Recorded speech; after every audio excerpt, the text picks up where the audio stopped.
Bienvenidas y bienvenidos a su programa Ya lo dijo la Corte, en el cual analizamos los fallos emblemáticos, las sentencias más importantes del Tribunal Constitucional de México. En esta ocasión vamos a platicar con nuestras invitadas del amparo en revisión 1080 diagonal 2019, que nos va a permitir reflexionar, comentar, analizar un conjunto de aspectos en relación al derecho a la educación de personas con discapacidad y particularmente su aplicación al ámbito de las Fuerzas Armadas, al ámbito de la milicia, del ejército mexicano. Para ello, le doy la bienvenida al programa a Yasmín Bonilla. Yasmín, un gusto recibirte nuevamente en tu programa, ya lo dijo la Corte. Muchas gracias, Miguel. Gracias por la invitación. Gracias a ti. Y también le doy la bienvenida al programa a Paula Méndez. Paula, un gusto recibirte nuevamente en tu programa, ya lo dijo la Corte. Gracias por la invitación, Miguel.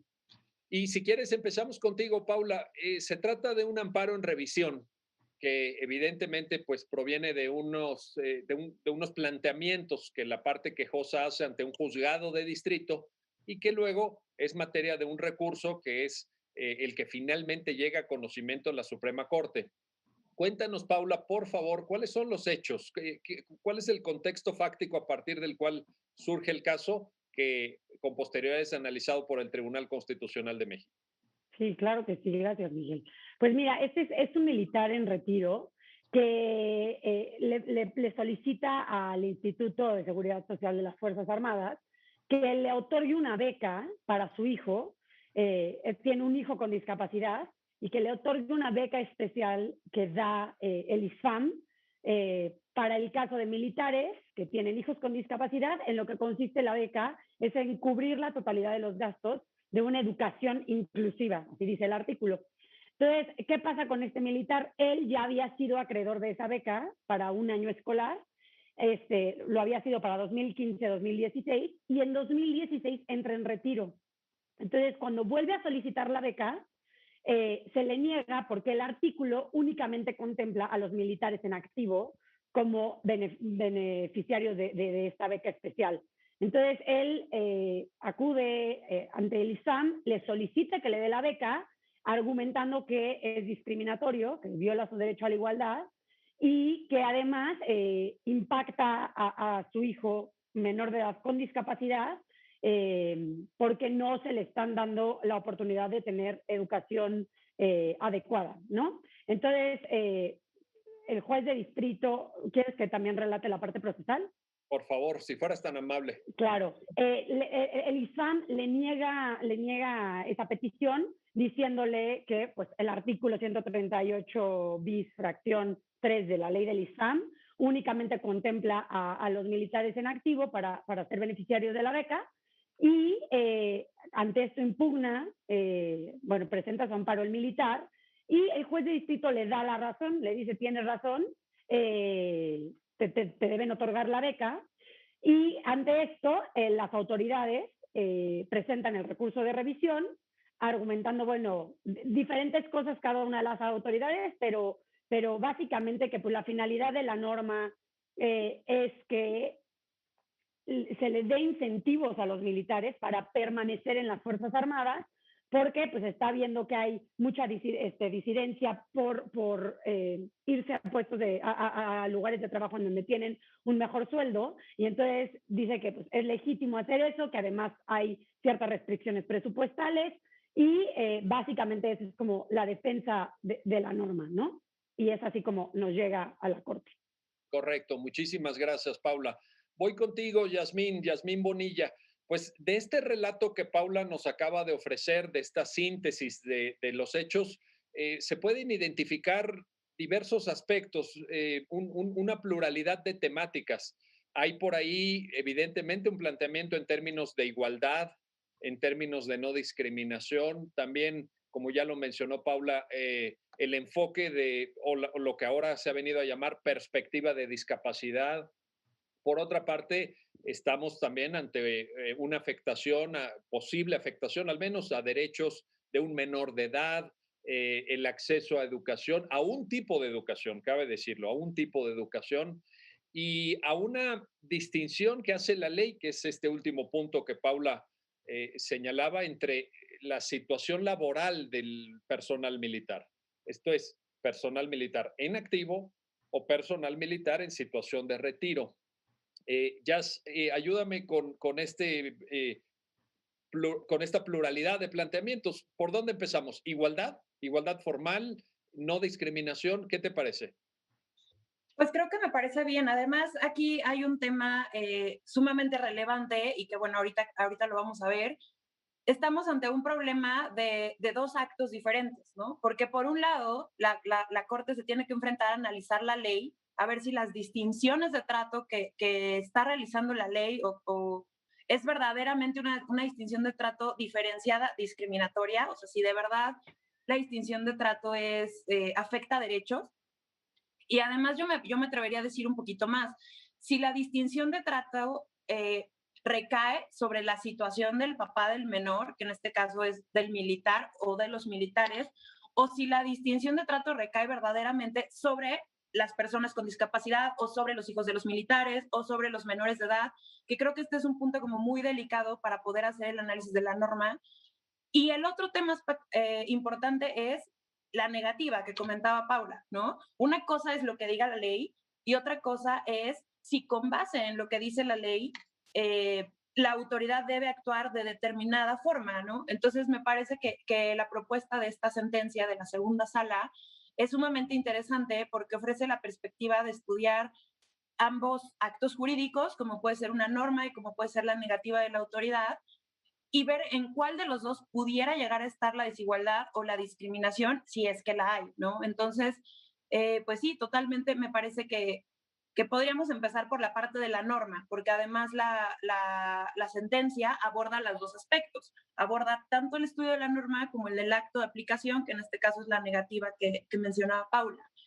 Aquí Oye, me parece, sí. En cuanto a este aspecto que señalas, Yasmín Bonilla, del acto de aplicación, es un oficio, ¿verdad? Es un oficio donde se hace esta comunicación de la negativa. Exacto, es como la respuesta de la autoridad ante la petición o la solicitud del padre del menor, en el sentido de, bueno, pues quiero aplicar para la beca otra vez, porque mi hijo tiene una discapacidad y se haría acreedor a la beca. Entonces, la autoridad militar le dice que pues no, porque ya no está en el supuesto de la norma, que como bien decía Paula, la norma dice que pues para los hijos de todos los militares en activo que tengan alguna discapacidad, tienen la posibilidad de acceder a una beca especial, así la denomina la ley, y en este caso la cuestión es que en el caso concreto el militar ya había causado retiro al momento de solicitarla nuevamente.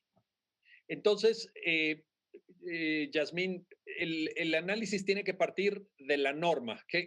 ¿Cuál es el aspecto relevante del artículo? ¿Dónde está la clave que genera luego este diferendo entre el militar y las Fuerzas Armadas? Mira, si me permites, la voy a leer tal cual como está para decir cuál es este punto, digamos, álgido. La norma dice, bueno, el instituto está facultado para otorgar a los hijos de los militares en el activo becas educativas y distingue varios tipos de beca. Concretamente, la beca que en este caso nos ocupa es la fracción tercera que dice beca especial destinada para los hijos que padezcan un grado de discapacidad física o mental transitoria o permanente del personal militar en el activo. Y dice que tiene por objeto cubrir el 100% del costo de la inscripción, la colegiatura y demás gastos obligatorios inherentes de una institución de educación inclusiva, que esto es sumamente importante, como lo menciona Paula, o de preferencia en algún plantel del sistema educativo nacional en todos sus niveles. Entonces, aquí esta norma, el artículo 138 bis, distingue varios tipos de becas en beneficio de los militares en activo. La que nos ocupa particularmente es una beca especial que está específicamente dirigida para los hijos de militares que tengan, bueno, los hijos con alguna discapacidad de militares, pero igual que estén en activo. Esta beca o la característica de esta norma es que es pues bastante innovadora y beneficiosa en el sentido de que pues está hablando por primera vez reconociendo la necesidad de que los menores con discapacidad tengan una beca educación inclusiva, ¿no? Porque no es solo que esté diciendo te voy a patrocinar o te voy a becar tus estudios, sino que además los está distinguiendo como estudios específicos y relevantes, como es una educación inclusiva, es decir, pues que les permita acceder verdaderamente a los avances científicos, tecnológicos, al derecho a la educación. Entonces, el queer de este asunto es verificar si existe algún tipo de discriminación entre los militares en activo y los militares en retiro. ¿Por qué? Porque la norma es muy clara en decir que este beneficio únicamente va a ser para los militares en activo. Y en el caso concreto, el padre del menor pues ya no forma parte del activo militar. Entonces ahí es donde está como el punto álgido de esta regulación y obviamente reconociendo el beneficio que está proporcionando, ¿no? Que es específico para este tipo de menores de edad con discapacidad, específico para este tipo de educación como es la educación inclusiva y además una nota distintiva o que a mí me parece sumamente relevante y que la verdad es que hasta me gusta de esta parte del sistema militar, que les está cubriendo todo. O sea, no es una beca de te doy el 15% de la inscripción y el 50% de las colegiaturas. O sea, es, digamos, un patrocinio, les está cubriendo el 100% de la educación a este tipo de menores de edad. Entonces, lo que hace la sentencia es hacer un análisis de la norma, primero de por qué está ahí la norma. ¿No? En el análisis se descubre, o se atiende a los antecedentes legislativos de la norma, y se descubre que el propósito de estas becas pues, es incentivar a los militares a permanecer en el servicio activo. Y entonces se hace una serie de relaciones o de relatorías en la sentencia en la que se explica que pues, el servicio militar tiene pues bastantes riesgos, ¿no? Entonces, incluso se hace una relatoría de que es una especie de premio, lo voy a entrecomillar, pero es más bien como un incentivo para los militares que tuvieron algún tipo, se enfrentaron en la guerra del narcotráfico que hubo en su momento, para quienes se están enfrentando a problemas de seguridad nacional. Y entonces hay que incentivarlos para que prefieran estar en el servicio activo en lugar de en el servicio civil, en algún otro desempeño de carácter privado. Y por eso es que se hace este tipo de becas para los hijos de los militares en activo, incluyendo las otras que no estamos mencionando ahorita, ¿no?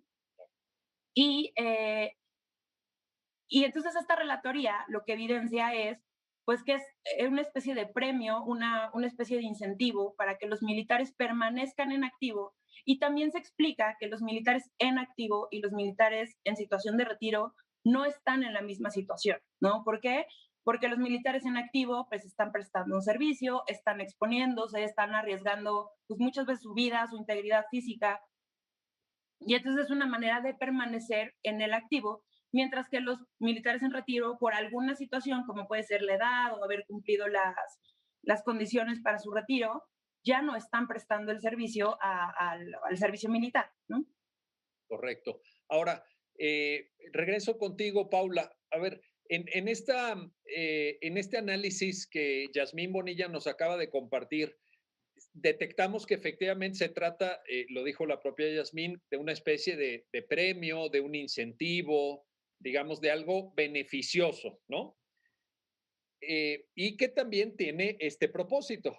La idea de que esto exista, bueno, pues es justamente dar este apoyo, generar este ánimo de que los militares permanezcan en activo y también reconocer el enorme esfuerzo y el riesgo que corren ellos y sus familias, evidentemente, ya sea por tareas contra el narcotráfico, crimen organizado, seguridad nacional, todo esto que ya sabemos y que los militares han venido realizando en los años recientes.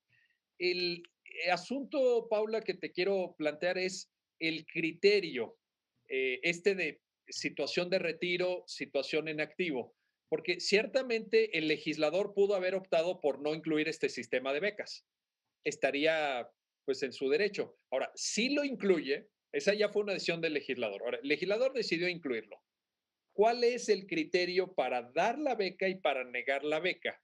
Podríamos estar ahí hablando de una discriminación, de una falta de respeto al concepto de igualdad formal o de igualdad sustantiva. ¿Cómo le entra la sentencia a este asunto, Paula, por favor? Pues justamente basándose en lo que ya expuso Jazmín, la sentencia lo que dice es, para este caso, o sea, ¿qué quiso, como tú bien lo dijiste, qué quiso el legislador? El legislador dijo, necesito crear incentivos para que el militar no salga de funciones, ¿no? Entonces, hace estas becas que, como bien dijiste, no es obligatorio que las haga, pero ya que las hace, no puede discriminar cuando las pone, ¿no? Entonces, ¿qué es lo que decimos? Para efectos de estos incentivos, sí hay una distinción clara entre militares en activo y militares en retiro. ¿Por qué? Porque en los militares en retiro ya no existe esta necesidad de crear incentivos. Ellos ya no están en las fuerzas. O sea, este factor de finalidad que tenía el legislador no se da en los militares en retiro. Entonces, lo que decimos es legítimo el fin del legislador y además están en clara situación distinta los militares en retiro y en activo. Para este caso en particular, no nos pronunciamos porque no estamos, dada la interpretación que hace la Corte, no estamos viendo estas becas como un premio por el servicio ya dado, sino como un incentivo para la permanencia. Y entonces eso hace toda la distinción, porque entonces lo que concluye la segunda sala es legítimo que se haya hecho esta distinción y de hecho el legislador puede poner este tipo como de incentivos en donde solamente sean acreedores de estos incentivos los militares en activo. Esa es la conclusión de la Corte. Ahora, déjame aquí ofrecer un contraargumento para enriquecer este punto que acabas de señalar, Paula. Sin embargo, cuando un militar pasa situación de retiro, lo hace en ejercicio de un derecho también. Es decir, hay un derecho al retiro. Déjame ponerlo en términos coloquiales, ¿cómo es que se acepta que le cobren una disminución de este premio, de este incentivo, de esta situación beneficiosa en el ejercicio de un derecho? Y esto es algo que aparece en varias sentencias de la Suprema Corte. Lo digo porque de pronto olvidamos, a mí me parece, vaya, eso ya es una opinión personal, en fin, cada quien podrá tener su criterio, pero a mí me parece que a las personas no les debería suponer una carga o un menoscabo de su situación jurídica el ejercicio de un derecho. No le puedes cobrar a alguien que ejerza un derecho. Si hay un derecho al retiro, pues eso no le tiene que suponer una merma, un menoscabo, porque entonces diríamos, bueno, pues ejerce tu derecho, pero tienes que suponer que por aquí va a haber una disminución de tu capacidad jurídica o de tu estatuto jurídico o de tu patrimonio jurídico. ¿Es relevante eso? ¿No es relevante? ¿Qué comentario nos haces, Paula? Mira, yo creo que tienes toda la razón y creo que aquí hay dos cosas relevantes. Uno, que justamente como lo indicaste, es algo que el legislador no tiene que dar. Entonces, creo que aquí entra un rol del juez de analizar no solamente pues, la situación jurídica, sino la situación fáctica y cómo va a impactar la decisión, ¿no? Y entonces, creo que la segunda sala también hace una especie como de control de qué pasa si nosotros decimos esta beca tiene que ser para cualquier militar.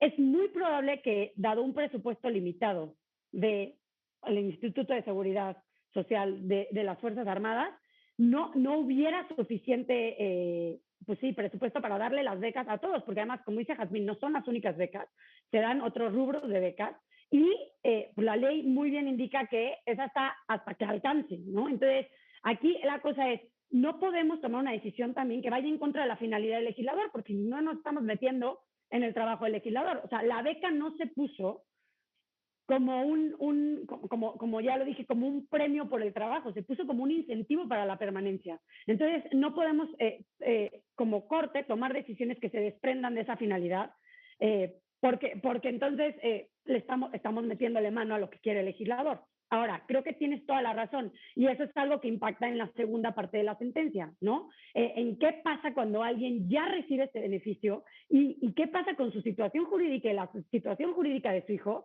si se retira de pronto un beneficio que ya viene recibiendo, ¿no? Pero creo que tiene que ver más bien con la segunda parte de la sentencia. Correcto, ¿qué es lo que vamos a analizar enseguida? Mientras vamos a hacer una pausa, no se vayan, regresamos enseguida para continuar en esta conversación con nuestras invitadas alrededor de este amparo en revisión, el 1080 diagonal 2019. Regresamos enseguida.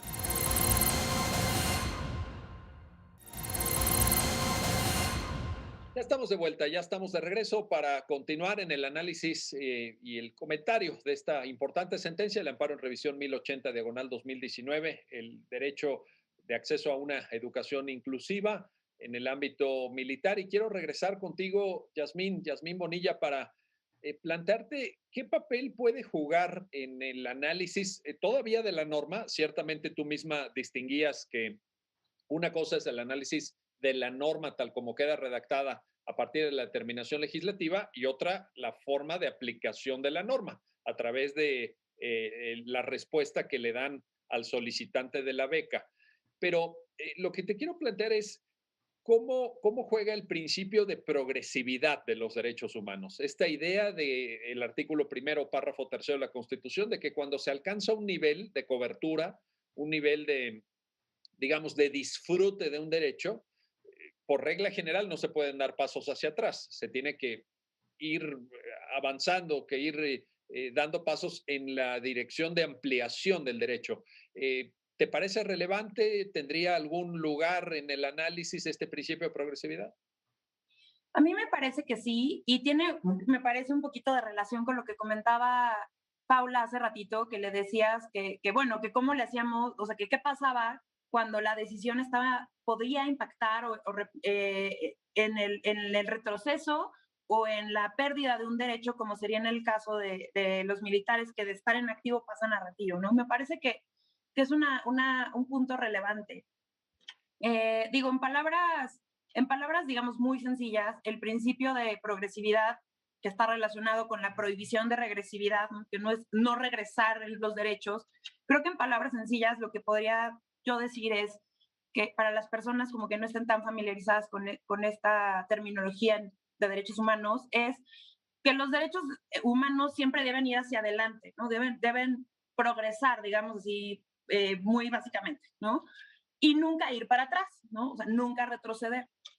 ¿Qué quiere decir esto? Que siempre ir para adelante y nunca retroceder es, pues que si tú ya alcanzaste un mínimo de protección, ¿no? Que aunque sea así de chiquito, si tú ya alcanzaste ese mínimo de protección, ya no lo puedes quitar, ¿no? Arbitrariamente y no lo puedes disminuir, sino que siempre tienes que por lo menos procurar conservar ese mínimo de protección y por supuesto mejorarlo, ¿no? Irlo mejorando progresivamente. Hacer la protección más amplia o a lo mejor si no es más amplia en cuanto a número de personas, hacerlo en cuanto al número de instituciones o el número o la percepción presupuestaria que le asignas a esa protección. Ahí ya dependerá mucho de qué tantos recursos disponibles tiene a su alcance el Estado, ¿no? El país que otorgó ese beneficio. Eso es más o menos lo que exige el principio de progresividad, ¿no? Entonces, si bien es cierto que en este caso en particular el análisis de la norma no se hace respecto del principio de progresividad, vuelvo también a lo que decía Paula, sí se toma un poco en cuenta al analizar el acto de aplicación. Entonces, aquí la disyuntiva o el problema al que se enfrenta la segunda sala al resolver respecto de esta norma es, tenemos por un lado los militares en activo, que se les está incentivando para permanecer y de alguna u otra manera, pues también es una forma de recompensar el riesgo al que están sometidos y un poco recompensar también el, a sus familias, ¿no? Porque pues no los ven, a lo mejor no pueden estar con ellos, se están exponiendo el riesgo latente de que a lo mejor pues mueren en el servicio, etcétera, etcétera, ¿no? A veces creo que las personas que no somos militares nos creemos, ¿no? Que solo los militares trabajan cuando están en guerra, ¿no? O sea, y como México no está en guerra hace muchos años, pues entonces no trabajan, pero pues se encargan de otras cosas como bien las mencionabas tú, del crimen organizado, del narcotráfico, pues de otros aspectos en los que pueden morir en el servicio, ¿no? Y por otro lado, tenemos pues este reconocimiento del legislador de incentivos monetarios que cubren pues, la totalidad de los estudios de sus hijos, ¿no? Como en recompensa para que continúen en el servicio activo.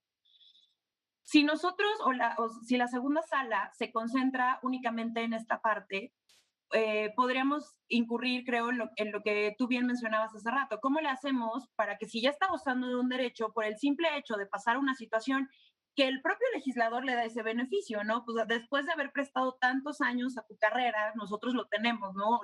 Tanto el IMSS como el ISSSTE, pues tienen las pensiones por cesantía en edad avanzada, ¿no? Entonces, por el hecho de haber cumplido tu prestación de servicios profesionales, pues ya también tienes el derecho a jubilarte, ¿no? A pasar a situación, nosotros le llamamos jubilación, en el caso de los militares se llama situación de retiro. Entonces, lo voy a decir pues, muy banalmente, ¿no? Pero por el simple hecho de envejecer y de haber prestado toda tu vida al servicio en activo, ya vas a perder un beneficio que pues realmente sí es un beneficio tanto para ti económico, porque no tienes que desembolsar lo que cuestan las colegiaturas, como para tus hijos, que es gozar de una verdadera educación inclusiva. Pero por otra parte, lo que no hemos mencionado aquí es que este beneficio, más o menos ya lo decía Paula, está sujeto a condiciones presupuestarias, ¿no? Entonces, ya depende de que se asigne una partida presupuestaria para, para cubrir estas becas. Entonces, aquí hay que valorar un poco, ponderar o sopesar si yo abro la inconstitucionalidad de esta norma diciendo que pues no, la situación de retiro, la situación en activo no son suficientemente claras como para quitar el derecho, ¿qué tanto impacto va a tener mi decisión eh, en regresividad de otras personas que ya están gozando de este beneficio, ¿no? Entonces, por un lado tenemos el derecho de este menor de edad, en particular, que ya gozaba del beneficio y por el hecho que su papá cambió de situación, la norma parecería que le está quitando el beneficio.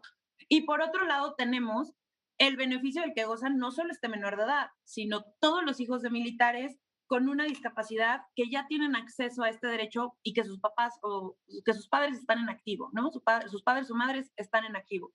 Entonces, creo que aquí es un ejercicio y como bien lo decía Paula antes de irnos al corte, es un aspecto que mejor se ocupa ya la segunda sala en el caso particular, de decir, bueno, vamos a ver si la interpretación que hace la autoridad eso no apegada a derechos y viola o no el derecho de este menor de edad en particular. Correcto.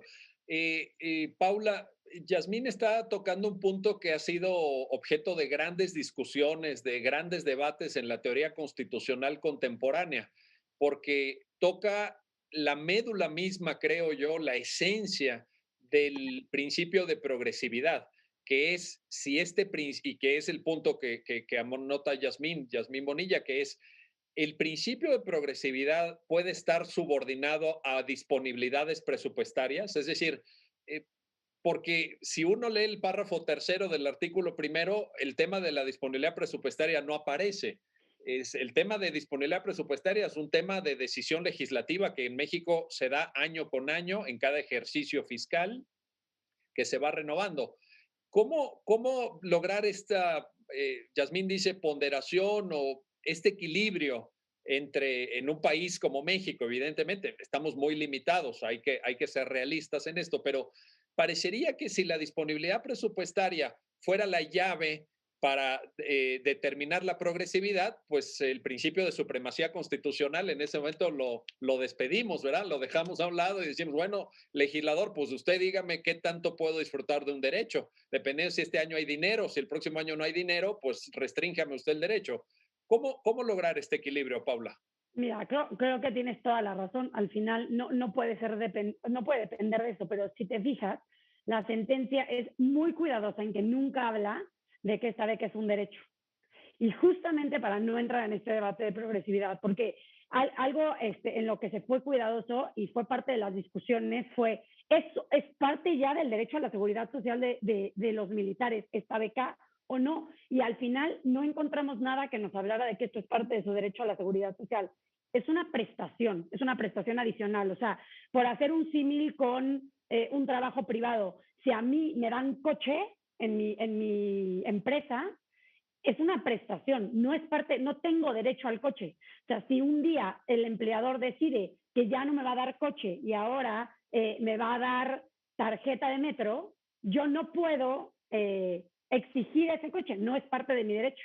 Entonces, ¿Por qué fuimos cuidadosos? Justamente porque las prestaciones que se le dan a los militares van muy por encima de lo que la Constitución exige que se dé como seguridad social, ¿no? Y se entiende por el tipo de trabajo que es, pero ¿qué pasa? Si las Fuerzas Armadas, si el legislador decidieran que no están funcionando esas prestaciones como incentivos o como lo que quería, podrían cambiar de prestaciones, podrían decidir mejor aumentar los sueldos de los militares en vez de darles esas becas, ¿no? Entonces, veo tu cara de que no estás de acuerdo conmigo, pero eso fue lo que la Corte determinó. Oye, es que es parte, no, fíjate que lo interesante de quienes tenemos esta formación jurídica es que este tipo de debates nos entusiasman, nos motivan, porque hay un tema de argumentación muy fino ahí. Ustedes dos lo están identificando con mucha claridad. Pero déjame aquí de nuevo, voy a ser la de abogado del diablo, Paula, pero en el tema que tú dices, ok, es una prestación, no se tiene por qué dar necesariamente, pero fue el legislador el que la dio. Imagínate el caso que tú pones. Vamos a dar un coche como prestación para que los empleados de determinada empresa puedan llegar puntuales a su trabajo o puedan ir a visitar a un cliente, etcétera. Y una de las condiciones para que tú tengas ese coche es que midas más de 1,70 o que no seas homosexual o que no tengas discapacidad. Ahí es donde está el problema. Por eso empezamos el programa con el tema de igualdad y no discriminación. Estás poniendo un gran ejemplo. Es relevante para el tema de tener un coche que midas 1,70 o no seas homosexual, no es relevante. Entonces, la distinción no es legítima porque no tiene ninguna relación con el coche. Aquí la cosa es, si la beca se puso como un incentivo para la permanencia, ¿es relevante estar en activo y en retiro? Pues claro, porque el único al que pues, se puede incentivar para permanecer es al que esté en activo, no al que esté en retiro. Entonces, justo ahí está la distinción. Si es relevante, o sea, si la distinción es relevante para la finalidad concreta, entonces, si la finalidad del coche es que te transportes, te tienes que transportar igual, midas 1,70 o seas homosexual. Ahora, si la distinción fuera no se le dará coche a quien viva a 10 cuadras a la redonda de las oficinas, es una distinción relevante porque no necesitas vehículo para transportarte si vives a 10 cuadras, ¿no? Entonces, justo ahí está la distinción en sí, la distinción resulta discriminatoria o no. Oye, esto desde el punto de vista efectivamente de la situación del padre. Déjame plantearlo ahora desde la situación del niño, porque al niño esto pues sí le supone una gran diferencia, ¿verdad? Al niño sí le supone una gran diferencia. Voy contigo, Yasmín. ¿Qué tan relevante es la situación específica de la discapacidad? La Suprema Corte en diversas sentencias ha venido abriendo líneas de interpretación, líneas jurisprudenciales muy interesantes. Y al final lo que me parece que se está construyendo, tal vez no está todavía perfilado, pero ya hay una clara dirección jurisprudencial de la Corte para esto que se ha venido denominando perspectiva de discapacidad. ¿Qué tan relevante es para efecto de esta sentencia? ¿Cómo puede enriquecer la discusión o la perspectiva el hecho de que justamente esta determinación del legislador va en abono, en aumento, incluso en progresividad, diría yo, de la protección del derecho a la educación de personas con discapacidad? Creo que esto que comentas es sumamente relevante, Miguel, y hace rato en la respuesta que te daba Paula, y creo que en este momento es oportuno, ojo que aquí la norma no está distinguiendo entre hijos de militares con discapacidad y sin discapacidad, ¿no? Al contrario, está reconociendo una beca especial, porque como bien mencionaba, hay otro tipo de becas específicamente para los menores con discapacidad, ¿no? Entonces, la distinción de trato y respecto a la norma, y el proyecto creo que es muy cuidadoso en eso, se profesa respecto de los militares, no respecto de los hijos, ¿no? Entonces, el legislador no está distinguiendo una beca especial, voy a decirlo como muy absurdo, ¿no? Para los hijos de militares que tengan mucha discapacidad o poquita discapacidad, o para los hijos de militares que tengan discapacidad visual, tanto porcentaje, discapacidad mental, tanto porcentaje, o sea, no está distinguiendo en razón de la discapacidad de los menores, sino en razón de la situación de los padres, ¿no? Que, bueno, del padre o la madre que si están en activo o están en retiro. Y eso es un poco de lo que mencionaba Paula, ¿no? Por eso el análisis de relevancia está dado en relación con la situación de la persona militar en particular. Ahora, ¿qué tan relevante es la situación del menor? Creo que ahí es donde empieza a cobrar relevancia, la segunda parte de la sentencia, en la que ya se enfoca en particular en la situación del menor de edad. ¿Y a qué me refiero con la segunda parte de la sentencia? Para quienes nos escuchan, la primera parte de la sentencia se aboca al estudio de la norma y al análisis que ya comentamos. La segunda parte de la norma dice, bueno, ya vimos que la norma no es inconstitucional en razón de lo que hemos expuesto, pero vamos a ver si la misma situación pasa en el acto en particular, que es a lo que nos referíamos al inicio, que es la negativa de acceder a la beca. Y entonces aquí es donde se empieza a explicar que efectivamente el contexto de las personas con discapacidad, bueno, no solo en México, ¿no?, sino en el mundo,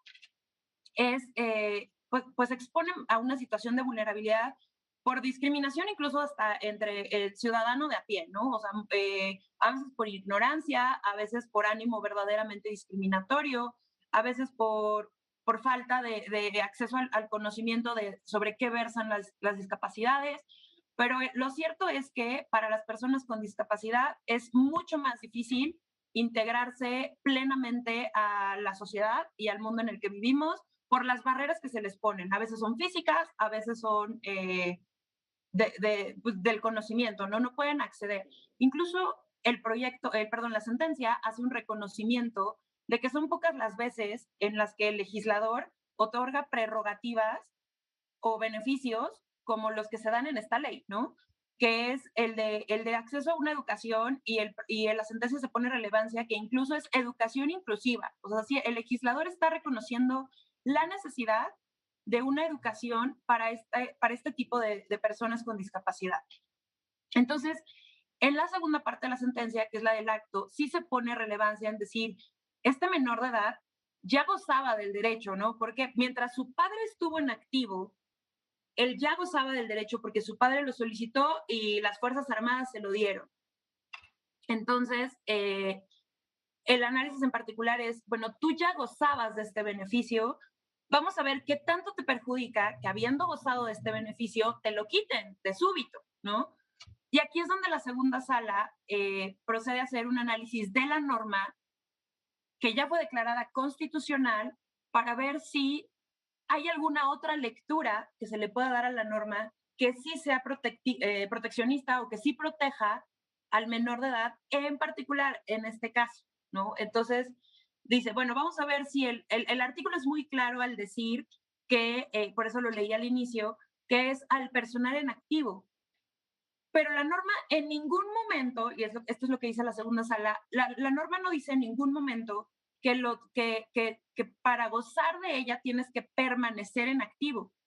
Y la lectura que se hace es que habiéndose solicitado en activo y habiéndose otorgado este beneficio en activo, no hay alguna razón para que por el hecho de haber pasado a situación de retiro ya no la pueda seguir solicitando, ¿no? Entonces, estamos en el caso en el que habiendo estado en activo se solicitó, no es que una vez que estuvo en retiro, la solicitó como nueva, sino que justamente esto que mencionabas, ya gozaba de este beneficio, de esta prerrogativa, y quiere seguir gozando de ella, y digamos que ya se había asignado una parte incluso presupuestaria para que este menor de edad en particular gozara de la beca, ¿no? Entonces, aquí creo que es donde empieza a jugar este rol de la progresividad, que la segunda sala advierte, que dice, bueno, ya tenías este derecho, ya tenías este beneficio, perdón, ya gozabas de esta prerrogativa. ¿Qué pasa si a ti menor de edad te la quitamos, no? Y aquí sí es un poco lo que tú mencionas, si te la quito, pues básicamente te estoy eliminando tu derecho a una educación inclusiva, porque pues yo no sé si tus padres tienen para pagar la escuela en la que estabas yendo, yo no sé si otra escuela que sí te puedan pagar, tú vas a gozar de las mismas prerrogativas, y lo más probable es que no, ¿no? Porque estás yendo a una escuela que es específicamente diseñada para que tú te reincorpores y te reintegres a la sociedad quitando las barreras que la misma sociedad te ha puesto, ¿no?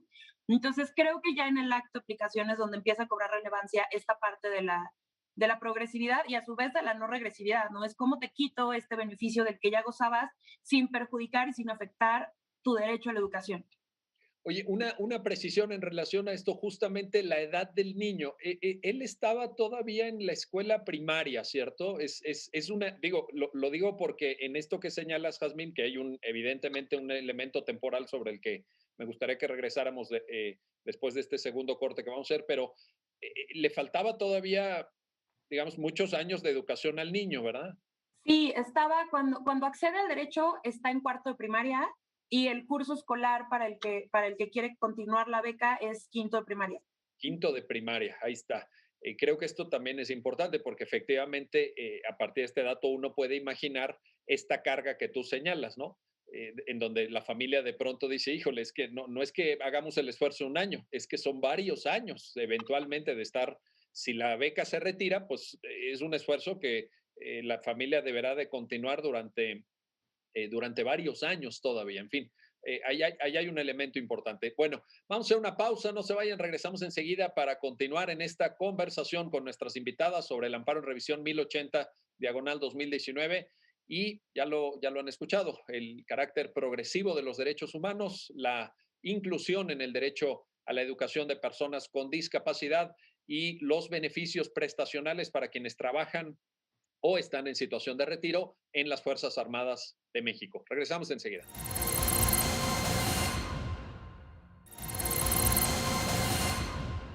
Ya estamos de vuelta, ya estamos de regreso para continuar en esta conversación con nuestras invitadas sobre el amparo en revisión 1080 diagonal 2019 y quiero regresar contigo, Paula, para un aspecto que puede parecer muy técnico, muy de técnica jurídica tal vez que apuntaba Yasmín Bonilla, pero que me parece que está en el núcleo mismo de la sentencia, el concepto de interpretación conforme, es decir, el esfuerzo argumentativo que hace un tribunal constitucional para que se encuentre una lectura de una norma jurídica que la haga compatible con la Constitución.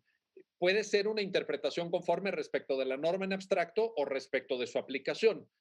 ¿Qué relevancia tiene el concepto de interpretación conforme en el caso que estamos comentando? Paula Méndez, por favor. Mira, lo que dice la sentencia un poco es, nos damos cuenta cómo la norma, en su interpretación al menos, está teniendo un impacto dispar en menores con discapacidad, ¿no? Entonces decimos, bueno, la autoridad tiene la obligación de velar por el interés superior del menor en cualquiera de sus decisiones y de velar también por el interés de las personas con discapacidad, de conformidad con la Convención de Derechos de las Personas con Discapacidad. Entonces la pregunta es, ¿la autoridad ejecutora del acto podría haber interpretado la norma de otra manera de la que lo hizo? Entonces decimos, bueno, si esta interpretación ya vimos que tuvo un impacto, veamos si hay otra interpretación posible dentro de la propia norma. ¿Y a qué conclusión llegamos? Ya lo adelantó un poco Jazmín, es lo que perjudicó en este acto al quejoso y a su hijo fue el tema de la anualidad, decir que tienes que venir cada año y cada año tienes que comprobar ese factor, digamos, de estar en activo. Entonces, ¿qué pasa? Decimos, bueno, ¿realmente eso exige la norma? Pues no, la norma no habla de anualidad, la norma habla de una beca cuando estás en activo. La anualidad viene en el reglamento es en donde dice que pues hará conforme al presupuesto anual, en donde pues es lógico porque no puedes comprometer recursos, o sea, no te puedo yo dar una beca a futuro porque no puedo comprometer recursos que no sé si tendré, pero decimos, una cosa es que haya anualidad para efectos de eso y otra cosa es que haya anualidad para efectos del goce de ese beneficio.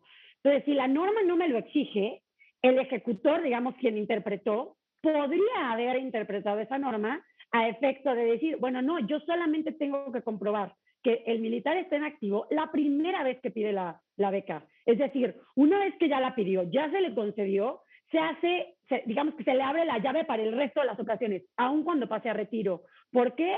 Porque si un niño ya fue beneficiario de esa beca, interrumpir la beca y por lo tanto el gran riesgo que hay de interrumpir la educación inclusiva por el análisis que hace la sentencia de la situación de la educación inclusiva en México, perjudica desproporcionalmente a ese menor con discapacidad, ¿no? Y entonces encontramos que sí hay dos interpretaciones y hay una que no genera este impacto dispar. Aquí se le podría dar una interpretación conforme entonces, Yasmín Bonilla, en relación a la temporalidad. Es decir, esto que Paula explica, digamos, la lectura correcta del artículo cuando señala estas palabras que tú misma leíste al principio, en activo es en activo cuando se solicita la beca, no cuando Es- hay esta renovación periódica de carácter anual. ¿Esta es la lectura correcta del artículo, Yasmín Bonilla? Exacto, y es justo lo que dice Paula, y creo que en eso hace énfasis la sentencia. No es que la propia norma, o sea, la legislación, la ley del Seguro Social de las de la Seguridad Social de las Fuerzas Armadas, diga que está condicionado a que anualmente el personal militar esté en activo. La voy a leer otra vez, nada más esta parte. Beca especial, destinada para los hijos que padezcan un grado de discapacidad física o mental transitorio permanente del personal militar en el activo. Entonces, la interpretación que hace la segunda sala recae prácticamente en este colofoncito que acabo de leer, ¿no? Del personal, los hijos del personal militar en activo. Entonces, lo que pide la norma es que seas, que para solicitarla seas hijo de persona militar en activo, pero no te está diciendo que cada anualidad o cada renovación, voy a hablar de renovación, no quiere decir que cada que la quieras renovar por cada año escolar tengas que estar en activo. Y esa es la interpretación que hace la segunda sala, reconociendo sí que el presupuesto se asigna anualmente, ¿no? El presupuesto de egreso se asigna anualmente y la partida presupuestaria para las becas pues puede llegar a fluctuar, ¿no? Si por algún motivo ese año para las Fuerzas Armadas el presupuesto fue menor, pero dice lo que el legislador te pide es que al momento de solicitarla seas hijo de persona militar en activo. No te está pidiendo que al momento de renovarla mantenga esa cualidad tu padre, ¿no? Entonces, ese es, creo yo, como la sutileza que en realidad pues no se trata de una sutileza, ¿no? Al final impacta beneficiosamente en el menor de edad, reconociendo que habiendo ya gozado de esa prerrogativa y de ese beneficio para cuarto de primaria y la va a necesitar para quinto de primaria, pues que se le dé la oportunidad a su padre de dejar de condicionar este beneficio a que permanezca en activo hasta que su hijo termine de estudiar, ¿no? Es importante esto que mencionas porque yo coincido con tu comentario en el sentido de que no es una sutileza, es algo que al final para la vida práctica de esa familia pues va a ser de gran utilidad. Probablemente, de hecho, respecto de todo el contenido de la sentencia, lo que más le interesa a la familia es esto que acabas de mencionar. Al final es, pues, ayúdenme. Eh, Claro, o sea, a final de cuentas, y creo que es válido que le reconozcamos, las personas que van a esto que se conoce como amparo contra leyes, ¿no? O sea, son muy pocas veces las que de verdad tu pretensión es declarar la inconstitucionalidad de la ley como tal, ¿no? ¿Por qué? Pues porque seguramente las personas que ya han visto este programa saben que pues en el juicio de amparo no hay estos efectos generales, ¿no? No impactan en toda la sociedad. En el amparo los beneficios son para la persona que fue al juicio. Entonces, yo muy probablemente, o sea, me atrevo a asegurar que las personas que piden amparo contra una norma no lo hacen porque de verdad quieran destrozar el sistema jurídico nacional y quieran que la norma se elimine. Lo hacen porque quieres obtener un beneficio. A veces será fiscal, a veces será tributario. Y en casos como este o sea, me vale si la norma es inconstitucional. Lo que yo quiero es que mi hijo siga gozando del beneficio que ya gozaba, ¿no? Y es una sutileza de interpretación, parece que además es un ejercicio pues sumamente argumentativo en este caso, pero para la familia no es una sutileza, ¿no? O sea, les impacta verdaderamente en su pretensión, que su pretensión en el juicio era acceder al beneficio otra vez. Esto que mencionas es importantísimo y yo creo que siempre que se ejerce, como en el caso de esta sentencia de la Suprema Corte, una tarea jurisdiccional, no hay que perderlo de vista. Me parece que incluso estás dando en el blanco del sentido mismo del ejercicio de la judicatura, que es lograr este avance y esta protección por la vía que sea de los legítimos reclamos. Claro, si alguien viniera con ese ánimo que tú misma citas de querer pues destrozar la norma porque estima que va en contra de la Constitución, estaría también en su derecho. Pero Claro. normalmente las personas reclaman situaciones que en lo individual les afectan, que quieren de alguna forma tener mejores condiciones de vida. Y ahí voy prácticamente con el último tema que nos va a dar tiempo de plantear, Paula.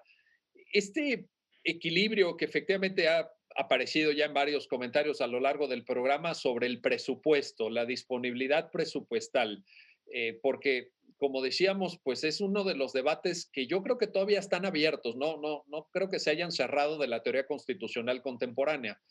La disponibilidad de recursos como un condicionante a principio de progresividad, a no discriminación, a igualdad. Recuerdo ahora algunas sentencias, lo comentábamos fuera del aire, por cierto, para las personas que están viendo el programa, sobre seguridad social, donde también la interpretación de la Corte ha ampliado el espectro de derechohabientes del IMSS, ¿no? O del ISSSTE en algunas sentencias. Y eso ha supuesto una carga financiera adicional. ¿Cómo lograrlo? Evidentemente el Estado mexicano no puede sacarse recursos financieros de la manga, ¿no? El presupuesto es uno, es determinado y no se puede ampliar por mandato, digamos, por una ilusión juridicista o judicialista. Pero del otro lado tienes progresividad, no discriminación, principio de igualdad, etcétera.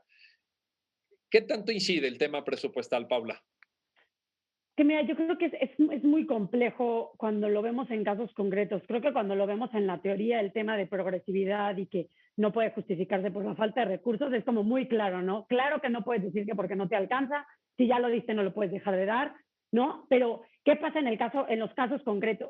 Uno, que si lo vemos desde la perspectiva del quejoso en específico puede ser muy claro, pero de repente cuando abrimos la puerta por un caso en específico, podemos estarla cerrando a otros, ¿no? Porque el hecho es que no hay más recursos de los que hay, ¿no? O sea, si el gobierno dice, hay esta bolsa para esto, va a ser hasta donde alcance esa bolsa, ¿no? Entonces, por poner el ejemplo en este caso en particular, ¿no? El hecho de que la sentencia abre la puerta a que haya hijos de militares en retiro que sigan accediendo a la beca, pues seguramente puede tener un impacto en que haya militares en activo que no puedan acceder. ¿Por qué? Porque llegaron cuando ya no había recursos, porque a la hora de que lo soliciten, pues ya no tengo, o sea, ya todos los beneficiarios para los que me alcanzara, va, ya tiene la beca, ¿no? Entonces, creo que es importante, pues, sopesar que a veces solo ver el caso en concreto no nos habla de la progresividad de la comunidad en cuanto a ese derecho, ¿no? La otra es que pues la teoría y lo que dicen los tratados se refieren a los recursos del Estado, pero a la hora de verlo en el caso concreto estamos hablando de presupuestos que tienen ciertas instituciones, ¿no? Y entonces también tenemos que ser cuidadosos de cómo estamos ahorcando a esas instituciones, ¿no? Porque ellos también a veces son víctimas de recortes presupuestales, de decisiones de arriba de ellos, y nosotros las estamos condenando a veces a que dejen de disponer recursos para otros programas o otras cosas por decisiones que tomamos nosotros, ¿no? Entonces, creo que es súper importante, pues, darle toda la importancia al principio de progresividad, a que los recursos no pueden limitar los derechos, pero que también la Corte no es la Corte Interamericana.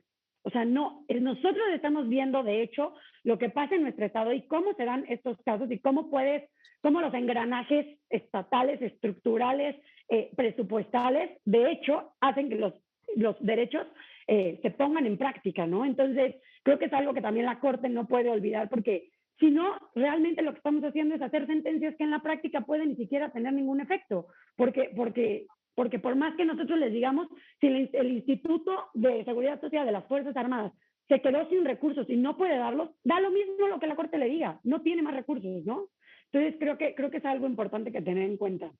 La propia ONU ha señalado que el análisis del principio de progresividad se tiene que hacer de la manera que tú señalas. Es una visión del sistema en su conjunto, ¿no?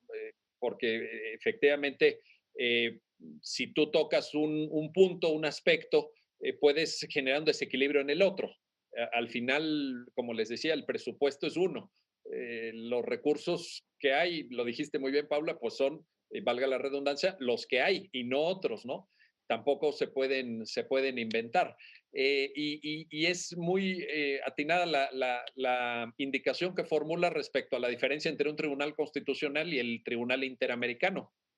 Allá hay también una discusión abierta que me encantaría un día discutir con ustedes dos sobre el alcance de las reparaciones. Saben que ha sido discutido también y la Corte misma, nuestra Suprema Corte lo ha señalado, esta aplicación a nivel interno del artículo 63 de la Convención Americana y del derecho a una reparación integral. Hay sentencias de la segunda sala muy significativas en ese tema, pero si les parece bien, lo dejamos apuntado, lo dejamos pendiente para otra conversación. De verdad, qué gusto volver a tenerlas en el programa. Paula Méndez, Jazmín Bonilla, muchísimas gracias por sus comentarios, por permitirnos entender el alcance de esta importante sentencia de la Suprema Corte. Y gracias a usted que hace posible su programa, ya lo dijo la Corte, en el cual se analizan las sentencias más importantes, los fallos emblemáticos del máximo tribunal de la República. Hasta pronto.